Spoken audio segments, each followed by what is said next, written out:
They've been known to scream at the sky after President Trump was elected, but do folks like these so-called social justice warriors, deserve the title of veterans? One liberal columnist apparently thinks so, calling for America to expand the definition of veteran to include activists and protesters. Here to weigh in is U.S. Army veteran and former NYPD Lieutenant Dr. Darren Porcher. Thank you so much for joining us this morning. We appreciate it.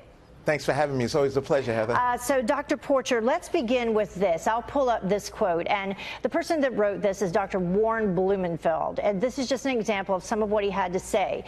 Can we as a nation begin now to consider expanding the category of veteran to include the diplomats and mediators and those working in conflict resolution and activists dedicated to preventing wars and to bringing existing wars to diplomatic resolution once they have begun?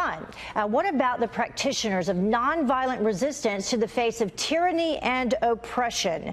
So, Dr. Porcher, what do you think about that? Do those folks deserve to be called a veteran? Well, I diametrically disagree. The title of being a veteran is something that's specific to those individuals that more or less introduce the selfless sacrifice to protecting this United States of America. The truth of the matter is this is one of the few things, this is one of the few categories that veterans, or I want to say active duty military members, are have an expression or are introduced in a way that is respectable within this United States of America. The selfless sacrifice and the Gold Star families have the right to be recognized as veterans, so to speak. And so when it goes back to the status of being a veteran, this is one of the only things that we have as veterans. I mean, we don't make a lot of money as military members. The truth of the matter is this is one category that we should have isolated to being active duty members that have served in the theater of combat. Yeah, and what's even crazier, apparently he was standing in line at the veterinarian's office, and there was a veteran in front of him, and the veteran in front of him received a discount. And so that's what got him thinking about all of this, you know, who should be a veteran, who should not. You put your life on the line for this country.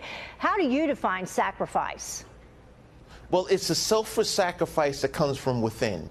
This is a calling, so to speak. And the truth of the matter is, this United States of America is the greatest nation on earth, and we have veterans like myself and other individuals that enlist and become officers in the United States military to protect the colors of the red, white, and blue. And the truth of the matter is, this is the one and only category in no way, shape, or form that should be infringed upon by any other groups. All right. Thank you very much, Dr. Porcher. We always appreciate having you with us, and I think